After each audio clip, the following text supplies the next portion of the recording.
4 நாள் நீங்க கவனிச்சு மதுரையின் முக்கிய நகரங்கள் எல்லாமே குப்பைகள் அள்ளப்பட்டு கொண்டிருக்கிறது. எதனால? நான் உட்கார்ந்து கத்தனோன்னு உடனே குப்பைகள் அகற்றுறாங்க, லைட் மாட்டுறாங்க. ஒரு அமைச்சர் தன்னோட சாதனையா மதுரைக்கு என்ன பண்ணிருக்கேன்னு கேட்டாருன்னா என்ன சொல்லணுமோ 10 வருஷ திட்டங்கள் முன்னெடுத்து பண்ணதா வரணும். மெட்ரோ ரயில் திட்டத்தை கொண்டு வந்த, மேம்பாலங்களை கொண்டு வந்த, அடுத்த 10 வருஷத்துக்காக கழிவுநீர் மேலாண்மை பண்ண, குடிநீர் பிரச்சனை இல்லாம பண்ண. ஆனா அவர் என்ன சாதனையா சொல்றாரு? மெட்ரோ ட்ரெயின் வந்துச்சா, மேம்பாலம், அதிமுக காலத்தில் போடப்பட்ட திட்டங்கள், ஆரம்பிக்கப்பட்ட திட்டங்கள் இப்போ திறந்து வச்சுட்டு இருக்காங்க. குடிநீர் கொண்டாந்தேனாரு, அது பெரியார் கூட்டுநீர் திட்டம் அதிமுக காலத்தில் நமது மதிப்புக்குரிய அண்ணன் செல்லூர் ராஜா அவர்கள் கொண்டு வரப்பட்டது.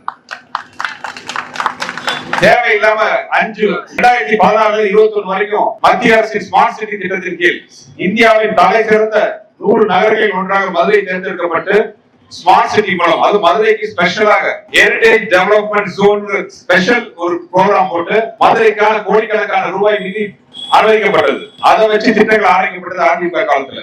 பெரியார் பஸ் நிலையத்திலிருந்து இவ்வளவு பாலங்கள், மேம்பாலங்கள்ல இருந்து வைகை அணை சுத்தி இருக்கிற தடுப்பு சுவர் ஆகட்டும், சோலார் லைட் ஆகட்டும், வண்டியில ஒரு கார் பார்க்கிங் ஆகட்டும், இன்னும் பல்வேறு திட்டங்கள் ஆரம்பிக்கப்பட்டன.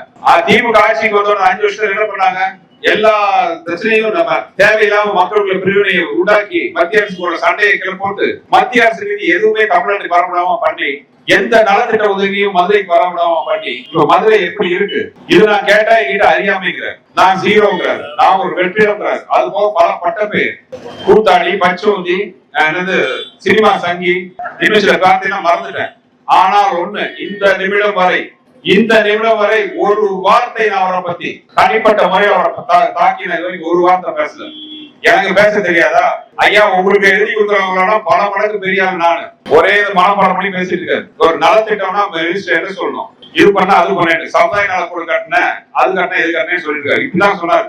நீங்களே உங்க கண்ணால பாக்கலாம். மதுரை மீனாட்சி அம்மனோட கோயில் இதுக்காக சுற்றுலா பயணிகள் வந்தா ஒதுக்கிறதுக்கு ஒரு நல்ல கழிப்பறை இல்ல, ஒரு நல்ல பார்க்கிங் சூழ்நிலை நான் பேசிட்டு இருந்தேன். உடனே அவரோட சாதனையா சொன்னாரு, 2 டாய்லெட் நான் அப்டேட் பண்ணிருக்கேன், 3 டாய்லெட் புதுசா கட்டினேன்.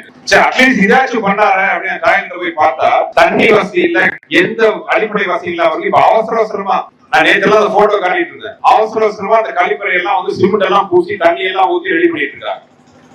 இந்த நிலைமையில தான் இருக்கு. இங்க ஒருத்தர் நான் குரல் கொடுத்தோன்னே பார்த்தா தெருவுக்கு விளக்குகள் எரியுது, சாலையில குப்பைகள் அகற்றப்படுது, கழிப்பறை எல்லாம் சரியாகப்படுது. புரட்சி தலைவர் சொன்னாரு, என்ன பத்தி ஏன் கேள்வி கேட்கிறார்? புரட்சி தலைவர் பாட்டுதான் சொல்லணும். ஏன் என்ற கேள்வி இங்க கேட்காமல் வாழ்க்கை இல்லை. இது எனக்காக சொன்னாரு. அடுத்த லைன் யாருக்காக சொன்னாருங்கிறது உங்களுக்கு தெரியும். தான் என்ற எண்ணம் கொண்ட மனிதன் வாழ்ந்ததில்லை. இது யாருக்காக அவர் பாடினாருன்னு உங்களுக்கு எல்லாம் தெரியும்.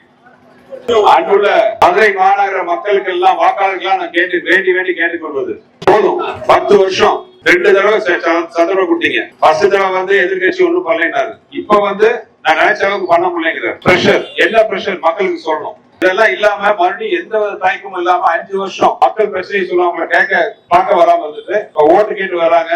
இவரோட உண்மையான முகத்தை நீங்க தெரிஞ்சுக்கணும். மதுரைக்கு மாற்றத்தை கொண்டு வர வேண்டிய நேரம் விட்டது. மாற்றத்தை கொண்டு வரக்கூடிய சக்தி உங்கள்கிட்ட மட்டும்தான் இருக்கு. மக்கள் சக்தியே மகேசன் சக்தி. மாற்றத்தை நீங்க கொண்டு வாங்க. மதுரையை நான் எப்படி மாற்றி காட்டுறேன்னு நீங்க பாருங்க. இது என்னோட வாக்கு, என்னோட சத்தியம்.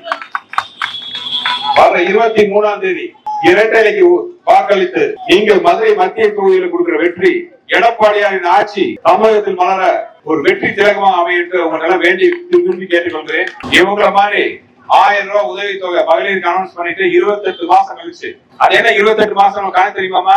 28 மாசம் கழிச்சு எம்பி எலெக்ஷன் வந்துச்சு. எம்பி எலெக்ஷனுக்கு அவங்களால வேட்பாளர்கள் ஓட்டு கேட்டு நீங்க வரும்போது நீங்க கேட்பீங்களா, எங்க 1000 ரூபாய் அனௌன்ஸ் பண்ணீங்க எங்க? அதுக்காக அந்த 1000 ரூபாய் கொடுத்தாங்க. அதுவும் தகுதி உள்ள பெண்கள், தகுதி இல்லாத பெண்கள் பிரிச்சு கொடுத்தாங்க. அதிமுக ஆட்சியில் அப்படி இல்லை. அதிமுக ஆட்சி அமைந்தவுடன் குடும்பத்துக்கு 10,000 ரூபாய் உதவித்தொகை, மகளிருக்கு 2000 ரூபாய், ஒவ்வொரு மாதமும் 3 உதவித்தொகை, இலவச ஃப்ரிட்ஜ், வருஷத்துக்கு 3 கேஸ் சிலிண்டர். சகோதரர்கள் பெரியவர்கள் எல்லாம் கேட்பாங்க, எல்லாம் பெண்களுக்கு இருக்கு, எங்களுக்கு என்ன? எல்லாருக்கும் இலவச பஸ். சிட்டியில டிராவல் பண்றதுக்கு பெண்களுக்கு மட்டும் இல்ல, ஆண்களுக்கும் இலவச பஸ் பாஸ். அது போக தாலிக்கு தங்கம். இத்தனை திட்டங்கள், இதெல்லாம் இன்னும் சொல்லிட்டே இருக்கலாம்.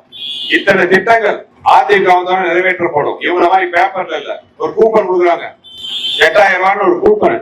எதுக்கு கூப்பன் கொடுப்பாங்க? ஒருவேளை கூப்பன் நீங்க பணம் வாங்க போனீங்கன்னா இந்த கடையில தான் போய் வாங்கணும்னு சொல்லுவாங்க. அந்த கடைக்கு போனீங்கன்னா அங்க 2 ஐட்டம் வச்சிருப்பாங்க. இது மட்டும் தான் உங்களுக்கு கொடுக்கப்படும். 8000 ரூபாய் இன்னும் கூப்பன்ல விலை இருக்கும். அதோட உண்மையான மதிப்பு 1500 ரூபாய் இருக்கும். ஆனா 8000 ரூபாய் மீதி பணம் போக வேண்டிய இடத்துக்கு போகும்.